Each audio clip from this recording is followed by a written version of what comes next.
আমাদের জীবন নিয়ে ভাবি মাঝে মধ্যে যে জীবন আসলে কত আনপ্ল্যান।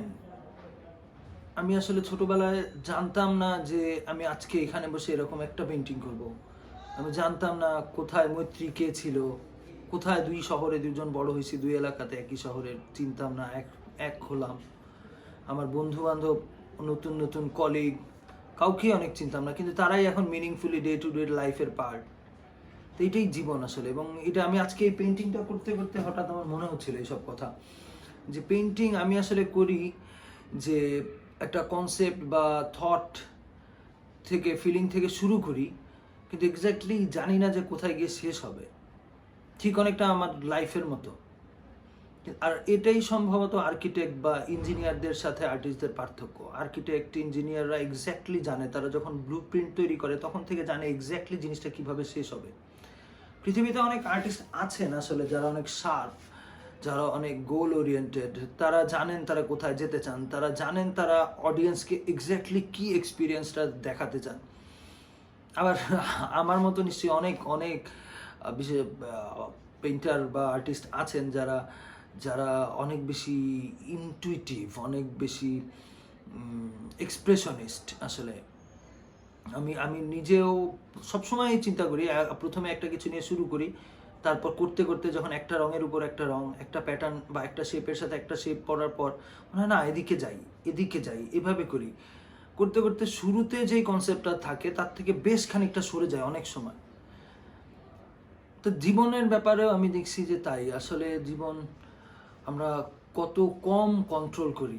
ইচ্ছা করলে আমরা আমাদের কন্ট্রোলিং পাওয়ার অনেক বাড়াতে পারি, অনেকে পারে, জীবন অনেক গুছায়। এবং আমি এখানে খুব কনফিউজ যে কোনটা বেশি আনন্দের। জার্নি আনন্দের, এখান থেকে চিটাগাং যাচ্ছি এই জার্নিটা আনন্দের, নাকি আমি যে পৌঁছাবো যেখানে সেইখানে আনন্দ, কোথায় গিয়ে পৌঁছাবো সেই জায়গাটাতে আসলে কি এমন আনন্দ আছে। আসলে জীবনের আনন্দ আমার মনে হয় খুব সহজ। এটা ঠিক বস্তুতে থাকে না, বস্তুর সাথে রিয়াকশানে, আমাদের বডিতে যে কেমিক্যাল রিয়াকশান হয়, আমাদের ইমোশনে যে কেমিক্যাল রিয়াকশান হয়, ওইটাই হ্যাপিনেস আসলে। জীবনের আনন্দ আসলে ত্বকে, জিহ্বায়, চোখে এবং ব্রেনে, পুরাটাই কেমিক্যাল। এবং থট থট হচ্ছে আমাদের ব্রেনের নিউরনে ইলেকট্রিসিটির ডিস্টারবেন্স। অ্যাকচুয়ালি এগুলি সেটাই আমাদের থট উৎপাদন করে, এবং সেই ডিস্টারবেন্স আমরা কন্ট্রোল করি না, কন্ট্রোল করে আমাদের সারাউন্ডিং। এবং আমাদের সারাউন্ডিংয়ের ম্যাক্সিমাম জিনিস আমরা কন্ট্রোল করি না। আমাদের ইন্টারনাল, আমাদের হার্টবিট, আমাদের ব্লাড ফ্লো, আমাদের চুলের গ্রোথ, কিছুই আমরা কন্ট্রোল করি না। আমরা কন্ট্রোল করি বড় জোর নিজেদের ক্রিয়েশন, এই ঘর বাড়ি বানানো, আর্ট ওয়ার্ক।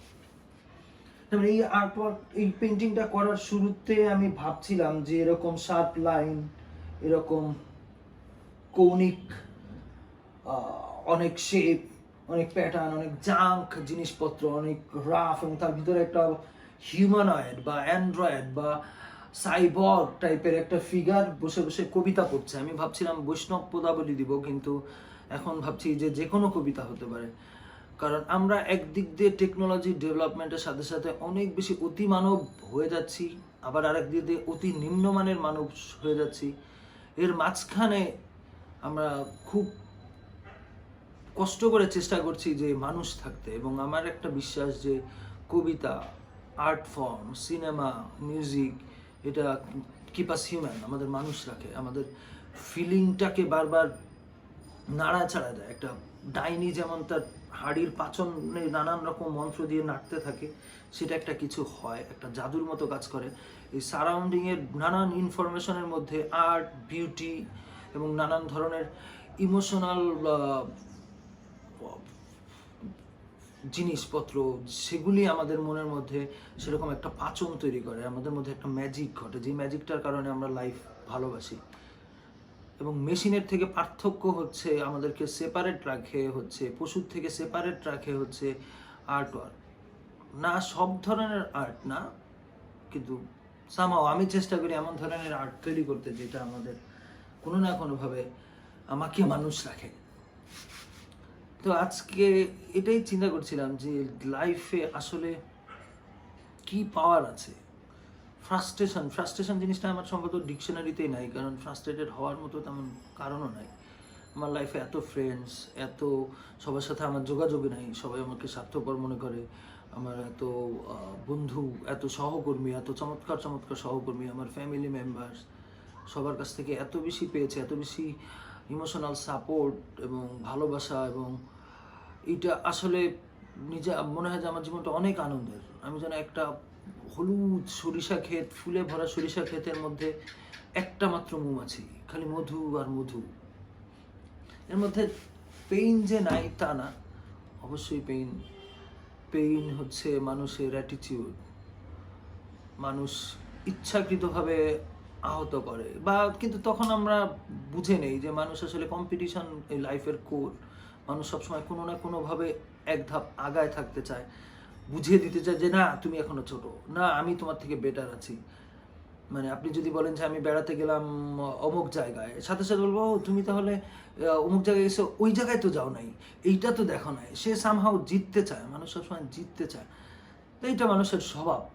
আমরা যদি মানুষকে তেমন একটা গুরুত্ব না দিই, মানে সবাই আসলে একই, আমি চ্যাট তুই বাল, এটা একটা ফিলোসফি হইতে পারে, কিন্তু তাই বলে কাউকে কষ্ট দেওয়া না। সব কিছু নিয়ে, যেমন আমরা গাছপালা, পশু পাখি, আকাশ বাতাস সব কিছুর আনন্দটা উপভোগ করি, ঠিক মানুষের আনন্দটাও আমরা ইচ্ছা করলে উপভোগ করতে পারি, যদি না মানুষের সাথে খুব বেশি আষ্টে পিষ্টে জড়িয়ে যাই।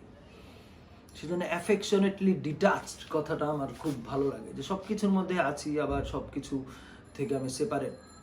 যেমন বুদ্ধিস্ট বা হিন্দু ইন্ডিয়ান মিথোলজিতে পদ্ম পাতার উপর জল একটা মেটাফর, যার রুট হচ্ছে কাদায় ময়লায়, কিন্তু তার উপরের পাতাটা সবসময় ক্লিন, তার উপরে ময়লা কখনো জমে না।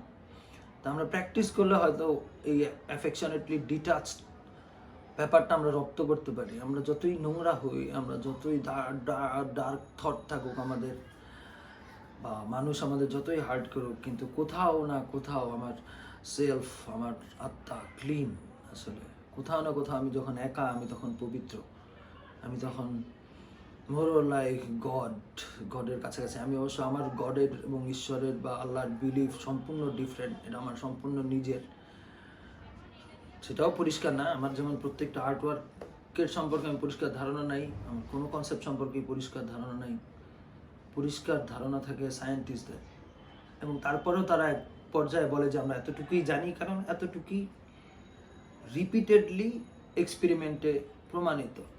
তা লাইফের সব কিছু আমরা রিপিটেডলি এক্সপেরিমেন্টে প্রমাণিত পাই না, অনেক বেশি ইনটিউশন এবং ফিলিংসের উপরে নির্ভর করতে হয়। আমাদের মতো আর্টিস্ট যারা, বা অ্যাডভার্টাইজিংয়ে কাজ করি, বা সাধারণ মানুষ, তাদের জন্য ফিলিংসটাই অনেক বড়।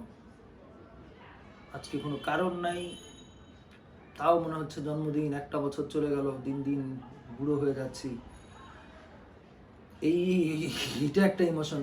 সেই ইমোশনে যাদের চিনি না, যাদেরকে আপনাদের চিনি, তাদের সাথেই কথা বলতে ইচ্ছা হলো, এবং আমি জানি যে এইসব কথার কোনো মানে নেই। তারপরেও যারা ধৈর্য ধরে আমাদের একে অন্যের পোস্ট দেখি, বা একে অন্যের কথা শুনি, বা একে অন্যকে বোঝার চেষ্টা করি, তারা আসলে অনেকটা আমার মতো, তারা আমার সহদর। ভালো থাকবেন।